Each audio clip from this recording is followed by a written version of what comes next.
As you can see right behind me, this is an article penned by the Congress Parliamentary Party President, Chairperson, Srimati Sonia Gandhi ji, who is the biggest flag bearer of women empowerment.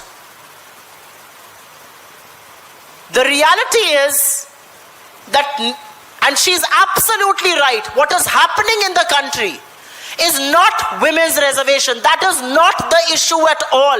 The issue is delimitation, the issue is caste census, both of which the government wants to run away from. And very briefly, I will make a statement referring to what Sonia ji has said in her article.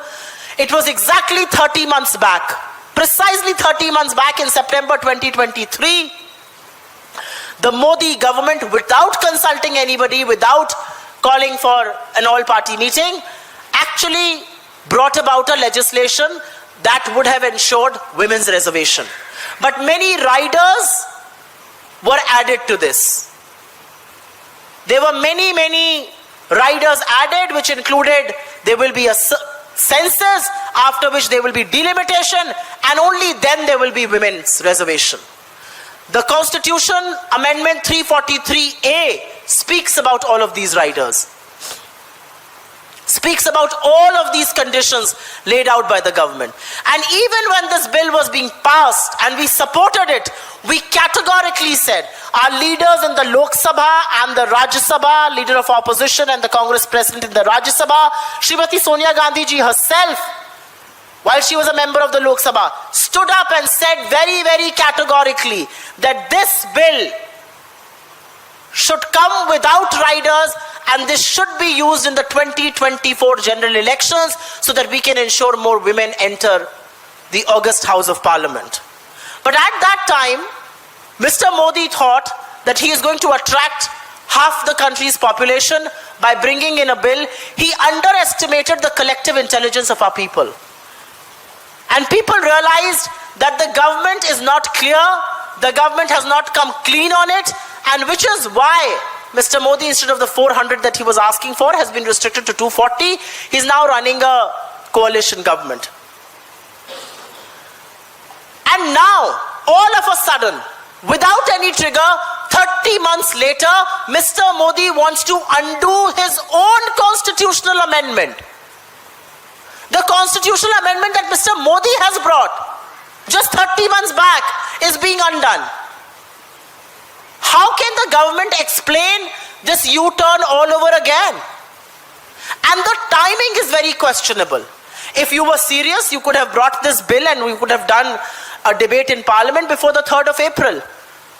While the session was on, you could have brought it right after the 10th of April, when voting ended in Puducherry, Kerala, and Assam. But you did not do that. You have chosen to bring this bill between the 16th, 17th and 18th, right in the middle of the electoral cycle, the campaign cycle in West Bengal and Tamil Nadu. I would like to ask Mr. Modi, what about the 42 members of the Lok Sabha from West Bengal? What about the 39 members from Tamil Nadu? Don't they have a constitutional right to campaign in their states? Don't senior leaders across party lines and the Congress party have a right to campaign in these states? Why are you keeping everybody in New Delhi? Why can this not wait? Why can you not wait till the 29th of April? That's all that we are asking. And have an all-party meeting and discuss delimitation and discuss this. Because the reality is that you are hiding behind the women's reservation issue. That is no issue at all. We had told you, get it without conditions. You did not listen to us then. We had told you, include OBC women in this. You did not listen to us on this. The reality is, the issue is delimitation. The government is hiding behind the women's reservation issue. The issue is delimitation, and by basing delimitation on the 2011 census, delimitation is going to be flawed, it is going to be erroneous, it is going to be divisive. If you are going to do delimitation based on the 2011 census, why are we having a census at all? It's anyways delayed by 5 years. It's supposed to be a digital census. The results will be out in 2027. Why not wait up until then? Because if you wait up until then, You will have to do it on the basis of the caste census. Exactly a year back, despite this government filing affidavits in the Supreme Court and saying there should be no caste census, despite Mr. Modi calling it the urban Naxal demand, he agreed to a caste census, and all the credit must go to the Congress party and particularly leader of opposition, Rahul Gandhi. And Mrs. Gandhi very categorically speaks about this in her article today, in her column today, where she categorically states that delimitation is not about arithmetic. Delimitation means equity. Delimitation should mean bringing equality. The states that have complied with good parameters cannot be at the receiving end of the bargain. It cannot be a divisive exercise. And which is why questions are being raised. Why are you doing it now?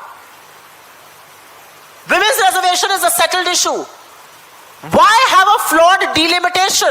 How can you base this delimitation on the 2011 census? By your own admission, you are saying voter lists have changed. Are you telling me census numbers will not change? How will you decide on the basis of the 2011 census where will SC/ST seats be?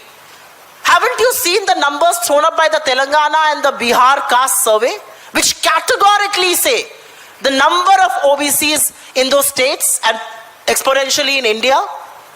So instead of having reservations for OBC women, you are actually going to have a flawed delimitation. One wonders, how will you decide where will be the SC/ST and all of those seats?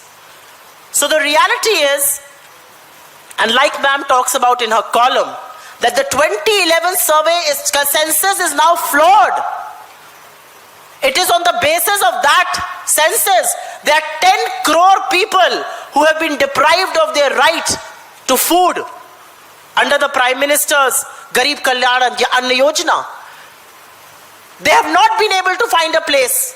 And she categorically writes about this. She has raised this issue in Parliament. उन्होंने साफ तौर से कहा है कि 2011 के जनसंख्या के जो आधार पर 10 करोड़ लोग आज खाद्य सुरक्षा के अधिकार से बाहर हो गए. So how on earth are you going to justify not having a caste census, doing a flawed delimitation, making states that have met good governance parameters pay for this, and hiding behind women's reservation? The issue is not women's reservation at all. That has been settled. A constitutional amendment that was brought 30 months back is now being amended again. This could have happened after the 29th of April. You're doing it in the middle of the election cycle. It is deeply, deeply flawed. It is anti-democratic. And as ma'am says, for whatever information available, like Sonia ji says in her closing line, this is an assault on the Constitution of India itself.